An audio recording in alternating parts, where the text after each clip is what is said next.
Y'all, some big news just dropped this last week or so. Netflix to acquire Warner Brothers. This affects a lot. This is a kind of a big deal. Netflix is, of course, a juggernaut in the streaming industry. Warner Brothers is a juggernaut in and of itself in the movie and the game industry. So let's focus on the movie side first, because that's just a natural place to start. Warner Brothers is usually associated with movies, so let's go there first. So Netflix's deal, as of right now, from what I understand, states that everything on the slate to be released in theaters as of right now is just going to be like normal. So we're not going to notice much of a difference up front. However, that doesn't address things going into the future. So what a lot of people are speculating is that Netflix is going to shy away from having movies in theaters, or at least a very limited release in theaters, until it's ultimately on streaming and, available to the general public without a theater. And I suppose to the average person, that's kind of cool. I don't have to go to the theaters and watch movies, but that's kind of the charm of movies, especially newer movies and big IPs and stuff like that. It's super exciting to go to the theater and actually watch something and experience something with a bunch of other people. And I realize that's not for everybody. I realize that's some people do just want to sit at home and watch. I'm one of those people. I do. It would be nice to have it come out, sooner on streaming. But a lot of the hype, a lot of the excitement, a lot of the culture is built around actually going out and watching a movie, and I just feel like we're kind of eating away at that. It's kind of getting chipped away at. So the communal experience of movie going, it just seems to be dissolving, and it's kind of an interesting time we're living in, I suppose. So besides the theater and everything that's going on with that, the Netflix is going to have access to a lot of big franchises in the movie industry. The DC world, the Batmans, Harry Potter. Harry Potter's huge, and if that ends up on Netflix, I mean that's going to be a big deal. There's a lot of potential in that.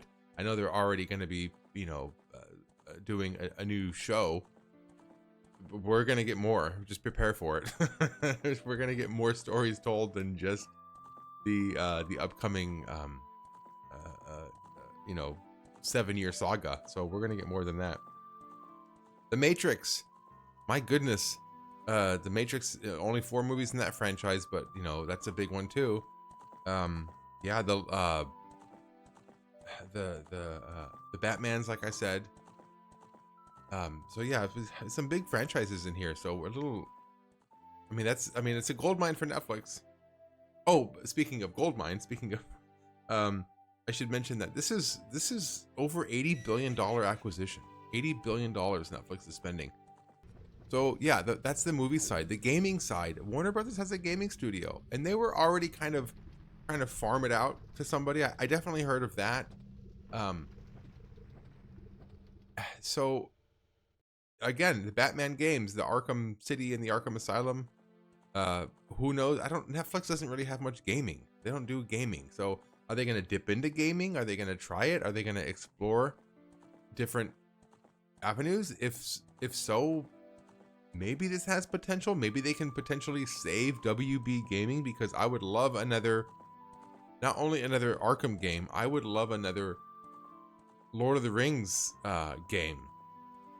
The Shadows game. Oh, those were so good. Oh my gosh, do I want another one of those? So, hopefully this stirs the pot and we get that going. I suppose I'm trying to find a silver lining here.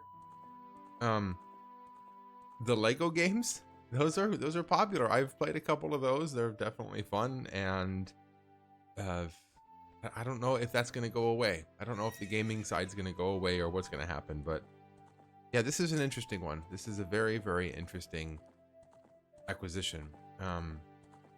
These are 2 big juggernauts. What's left?